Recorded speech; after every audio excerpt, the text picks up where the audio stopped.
the treasurer of the board and then the chair of the maintenance committee within the group. Thank you, thank you.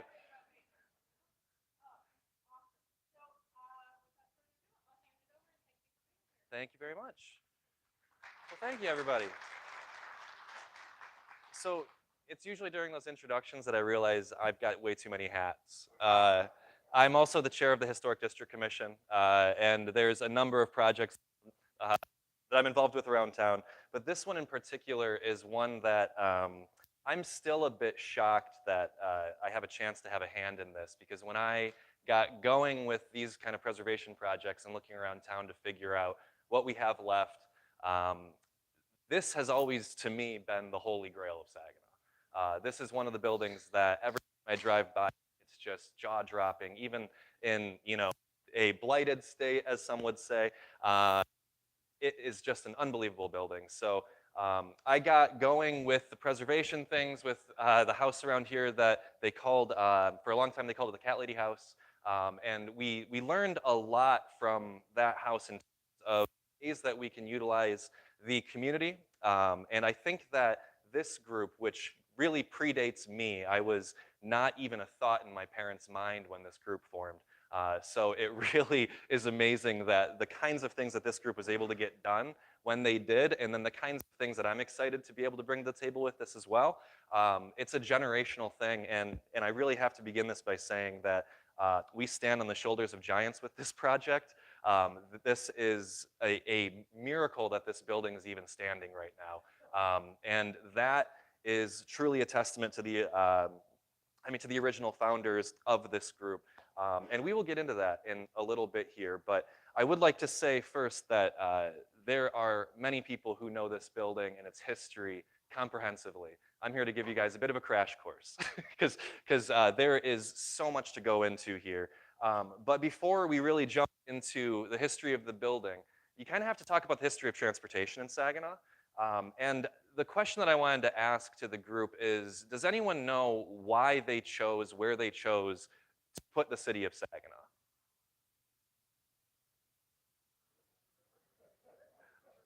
So I hear a couple murmurs, and I heard the word rivers.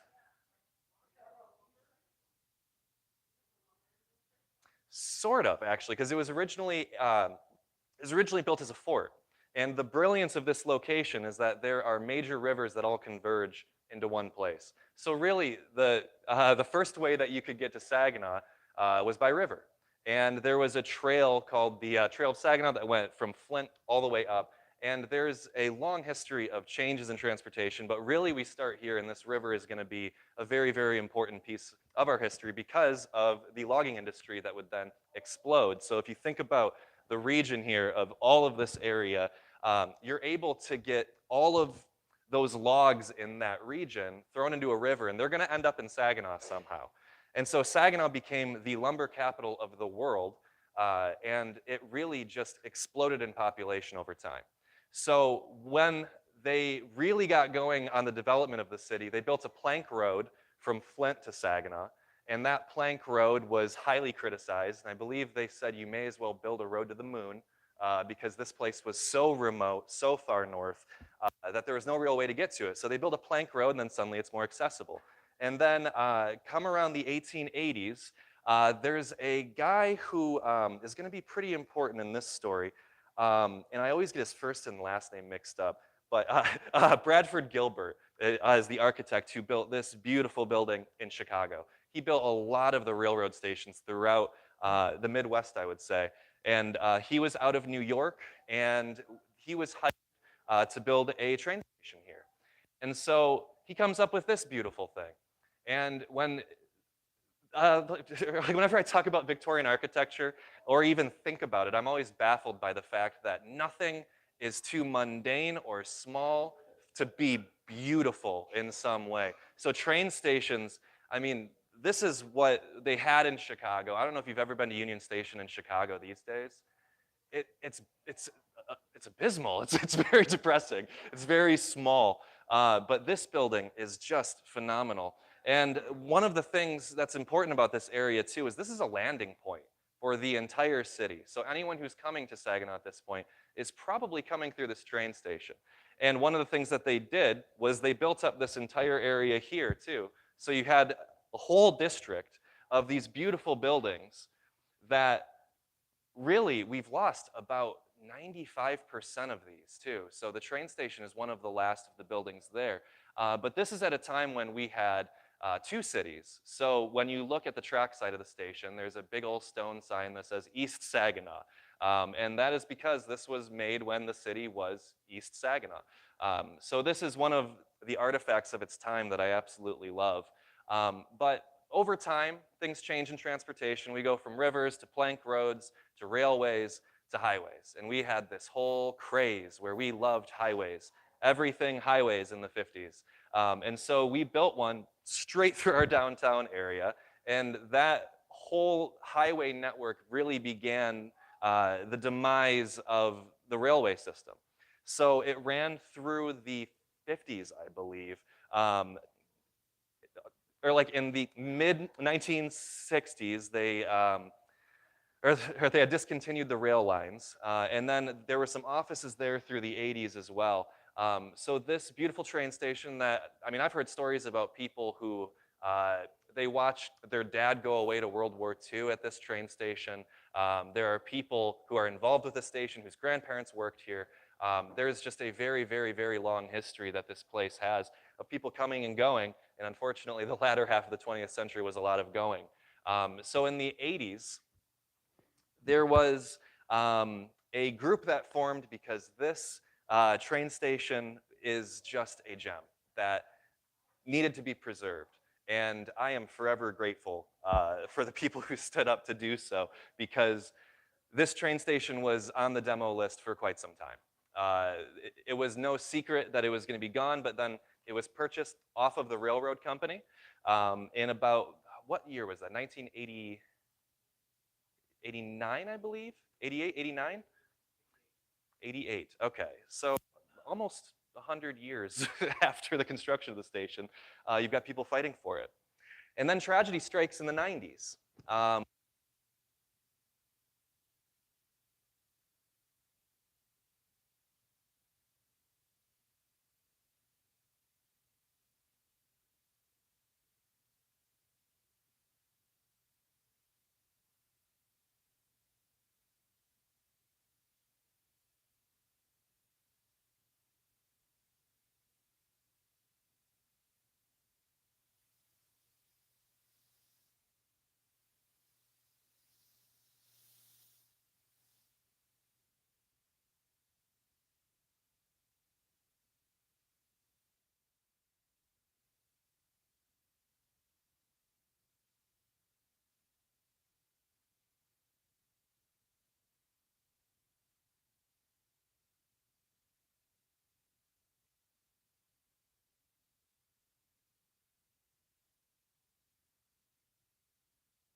Hello?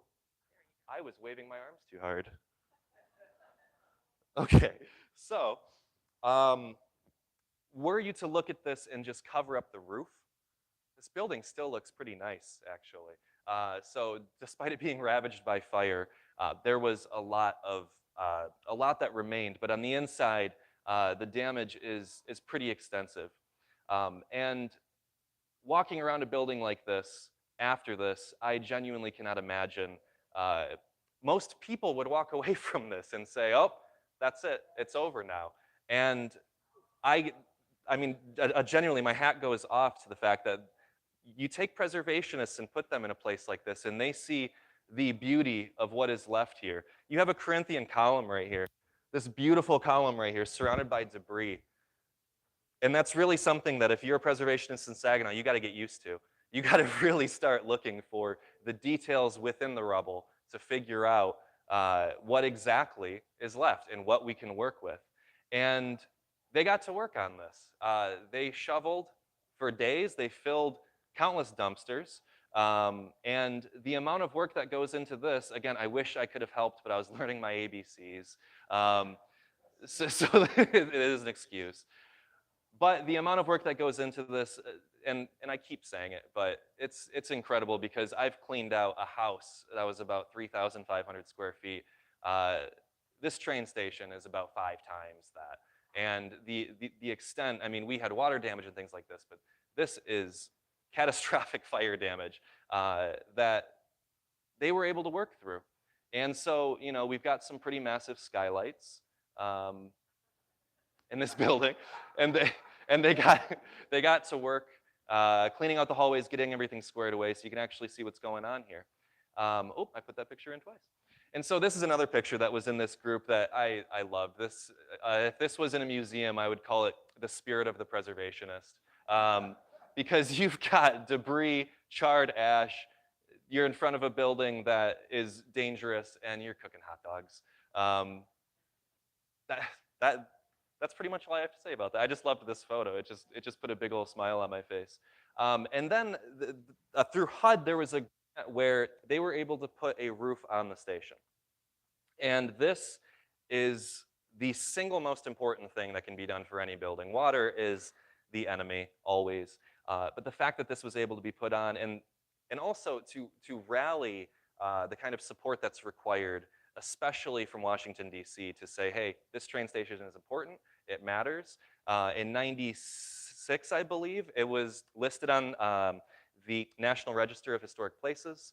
So all of this momentum was around the station to figure out what to do with it and to get a roof on it. And this group has worked to keep the weeds pulled, to keep the taxes paid, to do everything that they can to keep the ball moving on this. And I'm incredibly grateful that they did, because this roof saved the building, and it it prevented a lot of damage from occurring still. So this is when the rebuild of the western wall too had completely collapsed, and to the credit of the group as well, I didn't know that this collapse had happened when I first got involved with the group, which is that's a pretty strong testament to what was done here. And construction on the inside of the building. And then we've got a new roof on this building in the 90s. And this area right here is where the tower, if you look actually right in the middle there, there's a tower there. And a little bit of foreshadowing here is you might not recognize the tower if you haven't driven by in a while. This is the support for it. Oh shoot, I apologize. I got those mixed. There we go. Okay, so like we got the tower going up, but then in the mid-90s, tragedy strikes again. That tower falls straight through the roof, right onto the grand staircase, knocks out the entire staircase, but there are pieces of it remaining, and we have just enough photographic evidence. And these pictures are just absolutely heaven sent on this, because of the fact that recreating these types of things is very difficult when you don't even know what was there. But we've got railings, we've got spindles. We have a kind of a general idea of what is supposed to be going on here. And I kind of wanted to jump ahead, because there's a lot of sad in the fire and the tower collapse and all of those things, but the forward momentum on this thing and the way that things have been happening lately too. Really, there's not enough time to do a full presentation on everything that's happened at this station.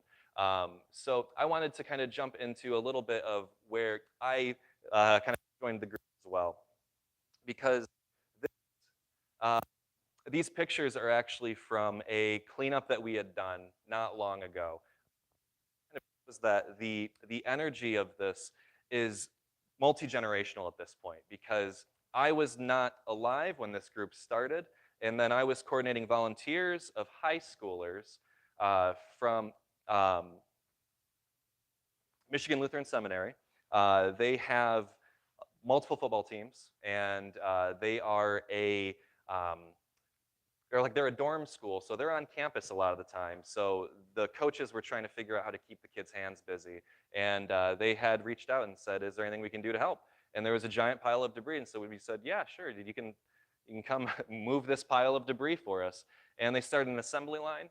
And they were able to take this enormous pile and fill this entire dumpster, which is about twice the height of that high schooler there.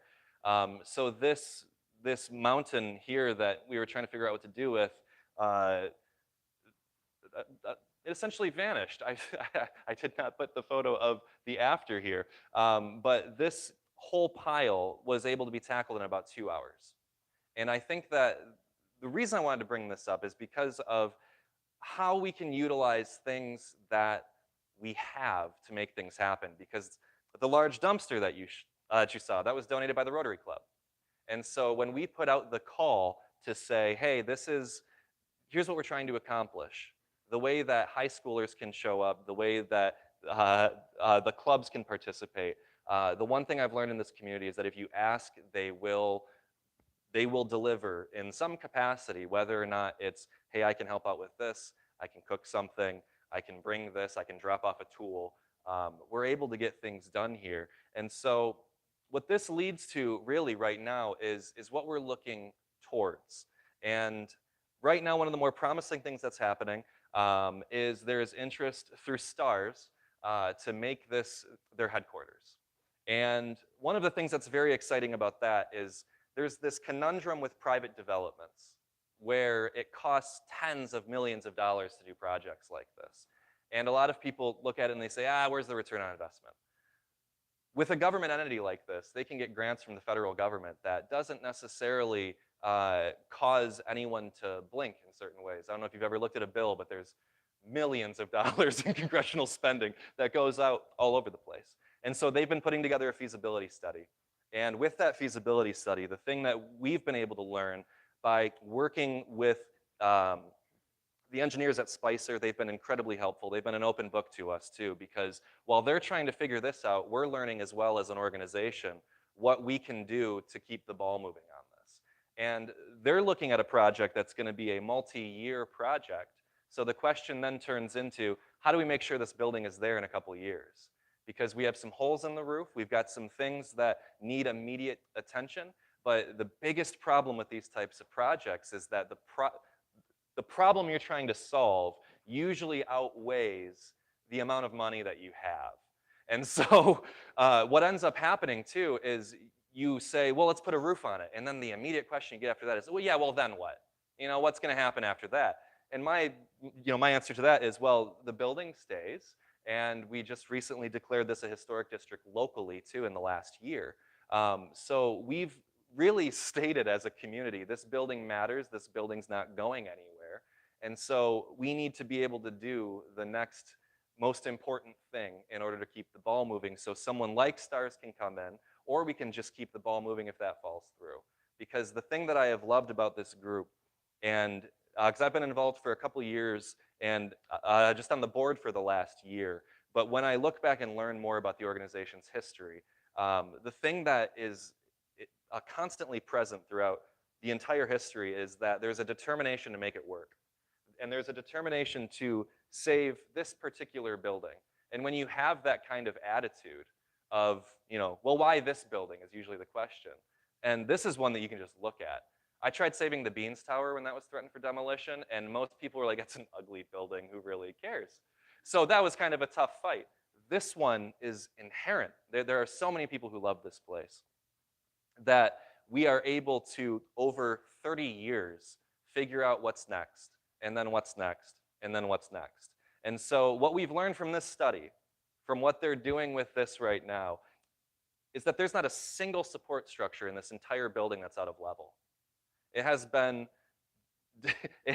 through the ringer of water damage, no roof, it had a roof, had a fire, had a collapse. There's all of these things that have happened to this building.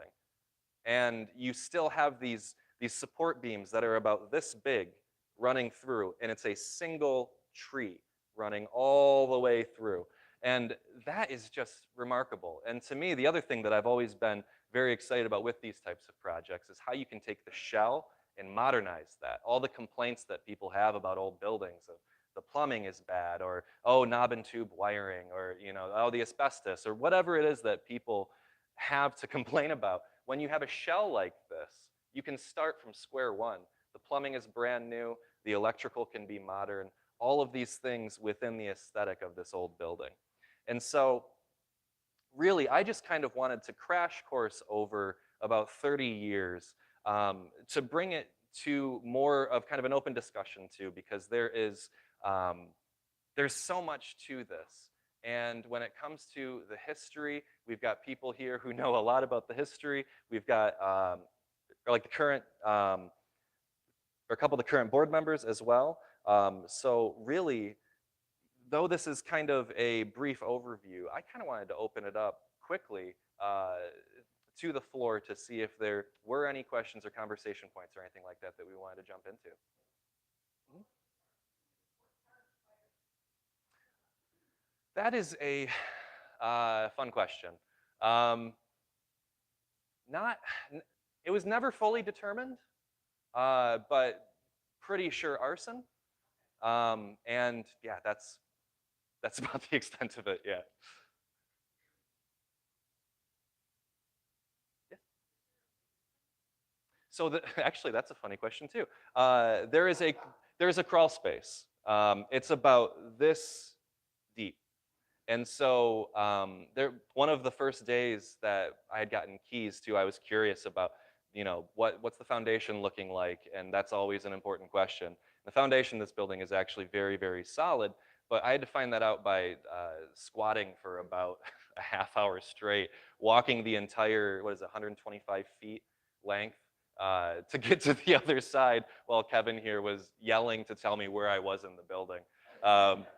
So that was a fun day, but yeah, there's not much under there other than the dirt and the debris and things like that. Mhm. So this was just last year. Hmm. So we really flashed forward there. That was last fall, I believe it was, um, and that was really, I mean, that project was something that I was thinking would take weeks, but 2 hours. They were in and out, and they were done pretty quick. Um, Yeah. Oh, yeah. Actually, that one pile was one of three job sites we had them at. They gave us so many people that we said, well, okay, we got to split you guys up. So we had one group in the REA building, which is a smaller building just west of this building, a concrete block building. Um, and we've always kind of wondered what use that building can have. So we had the extra hands, so we had them clear that out. And then over at the power station all the way on the right, that collapsed a couple years ago. And that one is a very tricky site where it's not something you just start tugging at 2x4s and seeing what happens. And so there was all these bricks and all kinds of debris laying around the building. And there was a whole group of kids that just stacked bricks, cleaned up, and just made it look a little nicer. And one of the important things that I always like to remind folks is that with a building like this, when you show progress, that is the most invaluable thing. That does so much for the community perspective of the project, the ability to say, hey, what's happening there? And then you can drive by and see the differences. And so we've been trying to figure out what kind of projects we can do like that and the cleanups. I wanted to start replacing the windows if we could, but there's no real way to get to the windows safely right now. So we haven't been able to do that part yet. But a lot of projects that we still have yet to do. So we're going to be on the hunt for groups like MLS that want to help out with these types of things because it's going to be a busy spring for us.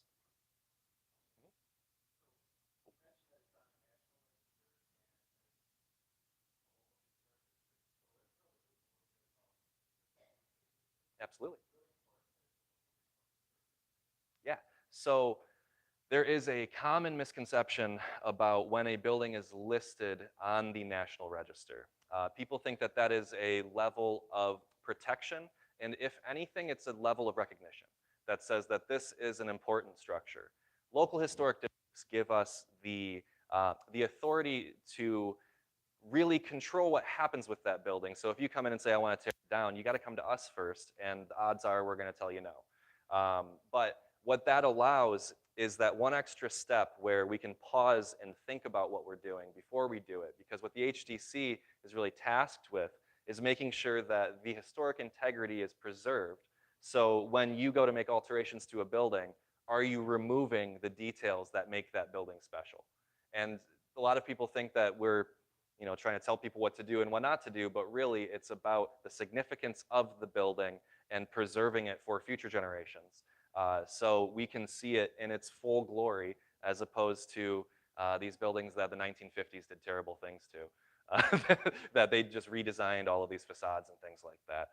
So the local designation was crucial last year because we did not have that, and it was 1996, I believe, that it was on the National Register.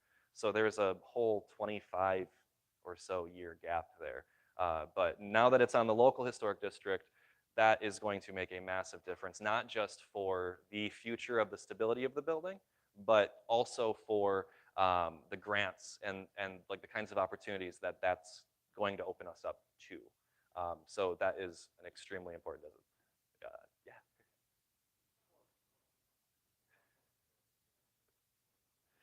Okay, yeah, sure. Yeah, go ahead, you.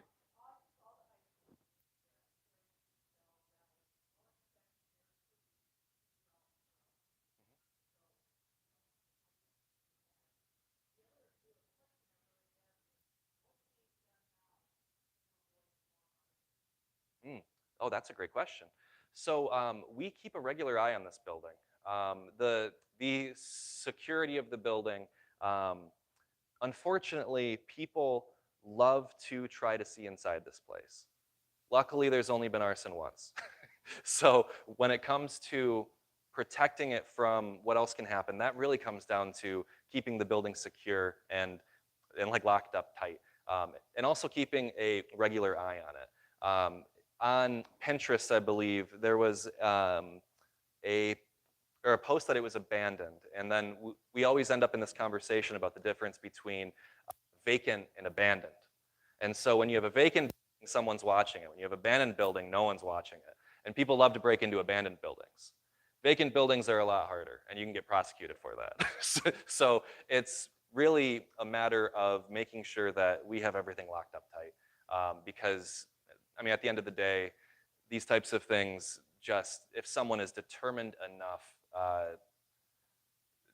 yeah, it's a very scary topic to me because of the fact that it's very senseless, and there's no real way to compete against something like a fire, um, unless you're a firefighter. So yeah, yeah, absolutely. Yes, 285.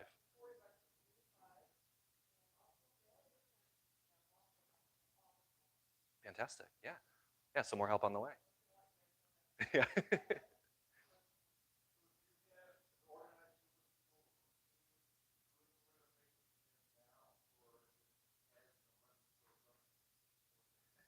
So I mean, the fun thing about the way we've been doing it is that the money shows up as we do stuff.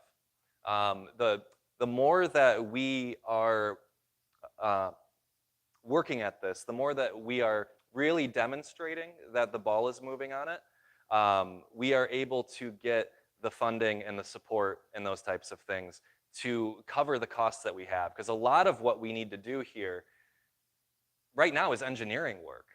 So the money for the engineering to figure out what we need to do to make sure that what we're doing is safe and that changes that we make, um, the floors we're walking on, that all of those things are secure. But we've had an organization for 33, 34 years now that has been really pushing for just this station the whole time. Yeah. That's the thing that we're waiting on right now, actually. So the cost to restore is the most elusive question. And I think that one of the things I've learned as a preservationist in this town, too, is that people love to pull numbers from nowhere. If you ask the right person, this is going to cost $500 billion. So there's a certain level of skepticism around cost, but the Lee Commons that I've been involved with, they said it was going to be $1 million. That came out to 185,000. So when it comes to the prices that people throw out at us versus what we're able to do to make it happen, the kind of partnerships we can have, the ways that really people can look to us as an organization that is a nonprofit that's focused on just saving this difference between I'm trying to save my house and I'm trying to save that building. There's a huge difference there because when it's your property, people are a little hesitant to help out. But when you have a project like this, the cost is going to fluctuate because of what we're going to be able to do over the next couple years. But it's definitely in the millions. Um, mhm. We don't quite have the cost yet, but we're expecting 8 numbers.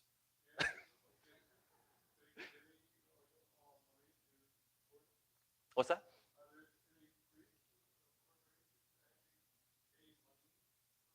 So that's one of the things we're looking into right now is the corporate sponsorships of these types of things because the one thing that I've learned too is that there is plenty of money in this town. Um, I'm told often that we don't have the resources, but I really beg to differ when I look around. There's a lot of things that we could be allocating to the right places. Um, there's a lot of money at the state level right now too, is crucial, where they're looking into supporting like the historic buildings that are in bad shape. And I think one of the challenges generationally that we're up against right now is the fact that we didn't start the fire, so to speak. So there's a lot of buildings around town that really have been let go, and we need to get them back to a state where they're usable again.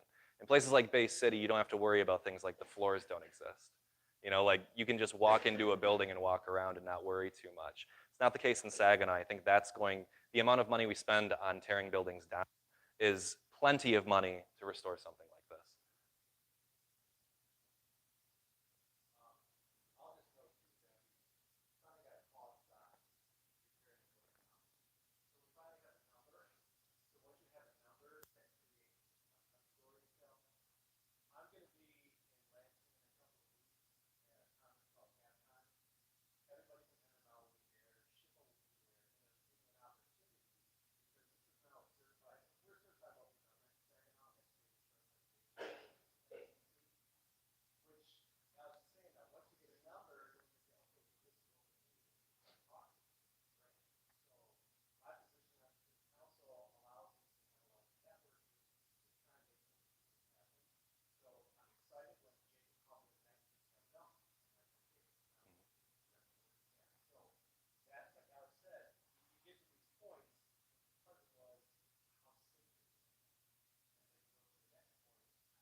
Mhm. And I mean, that's a really good point though about the number is, I mean, like I said, it depends on who you ask. The number can come from any direction really. But one of the things that I've been saying a lot lately in meetings and in the conversations I've been having with people is, are you making that number up or is that a bid? Is that an actual quote that you got or did you literally make that number up? And when we get numbers, because I think the number we had is around $80,000 to repair the roof, that's a reasonable amount of money for us to hit, actually. And so when it comes to the cost of these things, really our role as the organization is to figure out the next part, to get it to the part where the water's not coming in anymore. What does that cost? Because if we're going to talk about the total rehabilitation of this building with gas fixtures and beautiful fireplaces and all the ornate woodwork that got lost in the fire, it's going to be some money. But to get it so you can walk across the second floor, it's a lot less money. And we really need to think about eating the elephant, so to speak, the one bite at a time kind of mentality. And once we have those numbers, we can go to somebody and say, we need $80,000, how can you help? And that is very, very different than a lot of the conversations I've had, which is, we should save this building, how much is it? I don't know, but don't you love this building? And that doesn't really work in the way that I would hope that it would. Yes.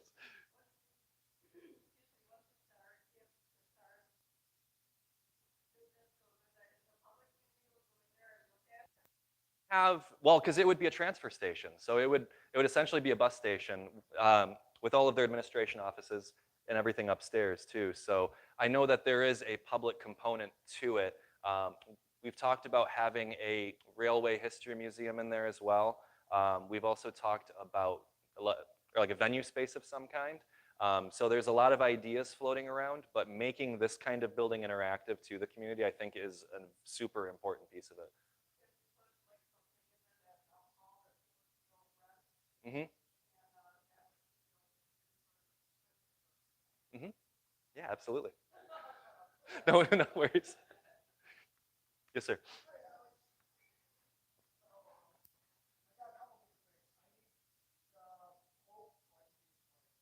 Okay.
Hmm. We are all ears.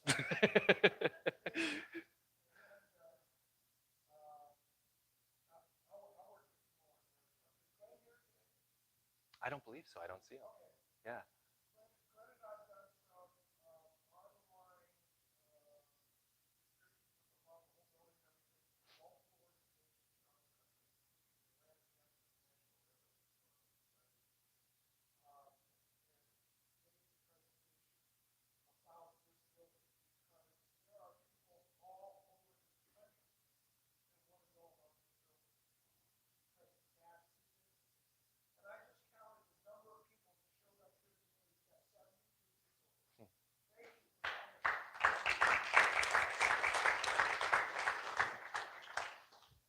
Thank you, Bill.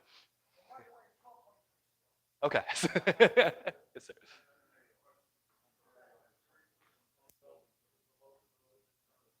Yeah. Let's see here. Going back in time. This one right here.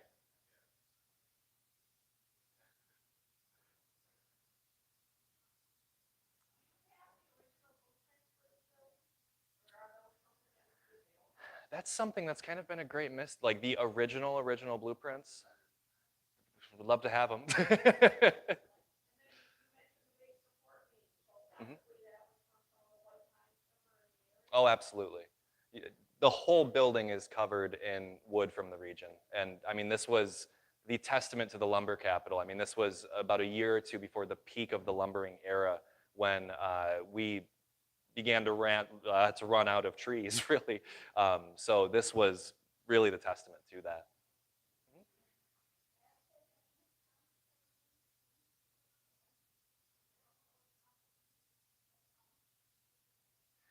So they don't, because there's, and in fact, if any of the board members can jump in on this as well, I believe they use one of the buildings next door for their operations, but they don't really have much of a use for the station itself.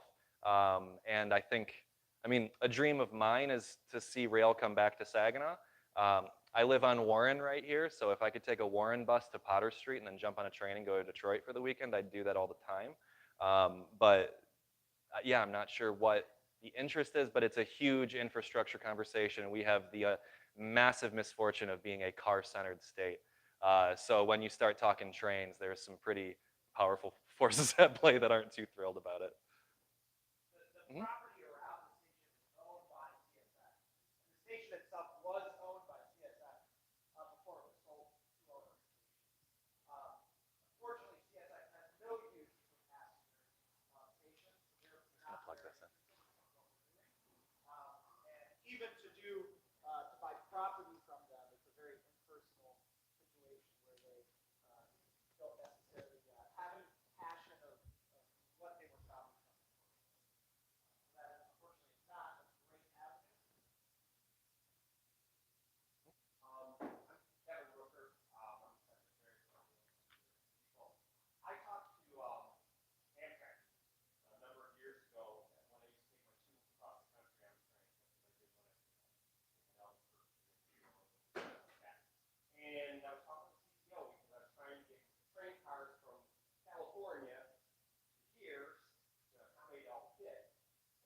And that actually just reminded me too, the concept of the hub. I wanted to bring up this map as well.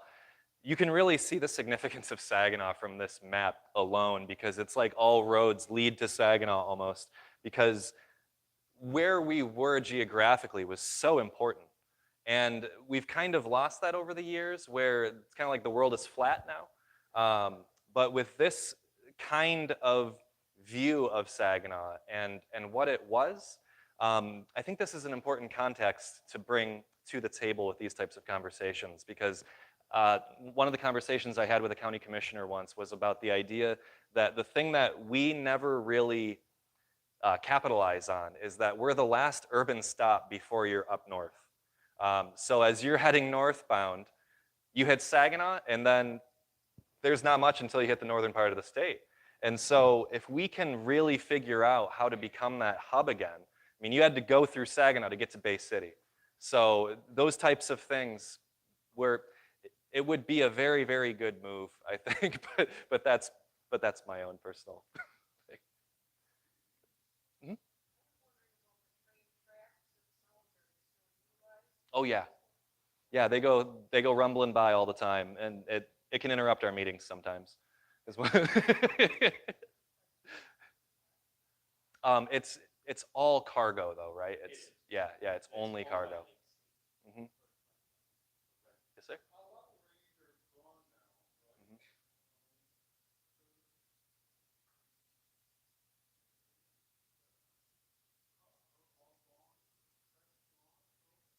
Not all the tracks, but it would be a job to bring it back online. And you know, I think about that because I went to Europe for the first time last year, and which got on another train, which then got to another train, which then took me to a streetcar. So the idea that we stopped doing this post-war and we switched over to highways, I think was a pretty massive mistake. Because what we could have in terms of connecting the entire state of Michigan right now with the infrastructure we had, if there's one thing America's really, really good at, it's getting something going and then just forgetting about it and just kind of walking away from it because we have all these beautiful things that then peak and then go away instead of slowly building over time.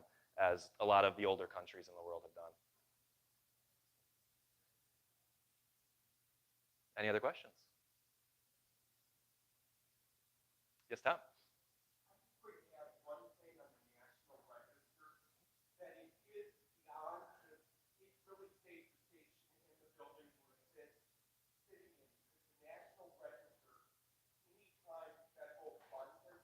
Yes.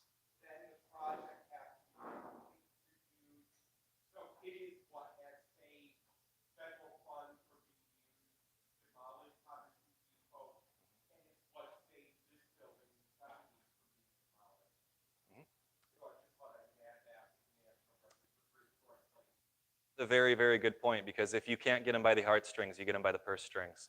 And that's a good way to stop a demolition, is make sure there's no funding for it.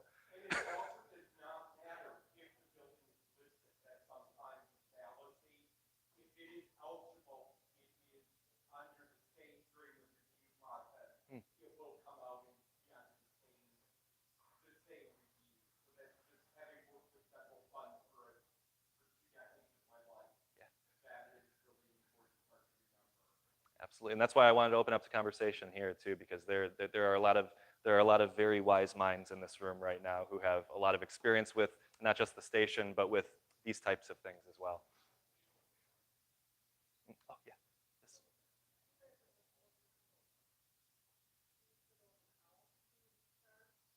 So they would be taking it over for the full rehab, because if they're going to put tens of millions into it, they're going to want to own it. It's not going to be a lease situation. Yes, actually, a lot of their plan is less about just the train depot and more about the district. So not only do they want to completely stabilize and rebuild the station, what they also want to do is build a Victorian era district around it using the architectural styles.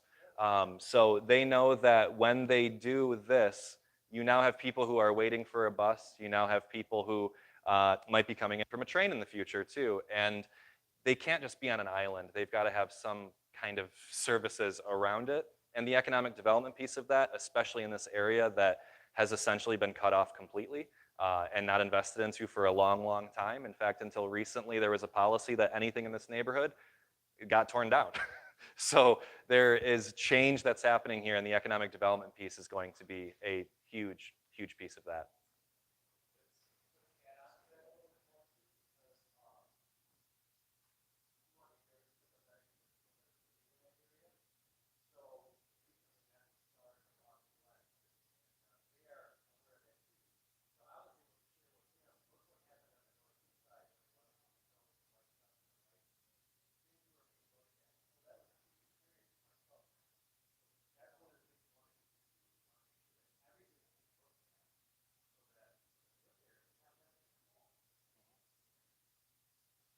And then I think one of the last things I want to say, and I'm not sure how people feel about being put on the spot, but I want to thank Lee and Shar Austin, who are here today, who are the original, the original people who were there at the station making sure that it was still standing. So I just want to say thank you in front of everybody.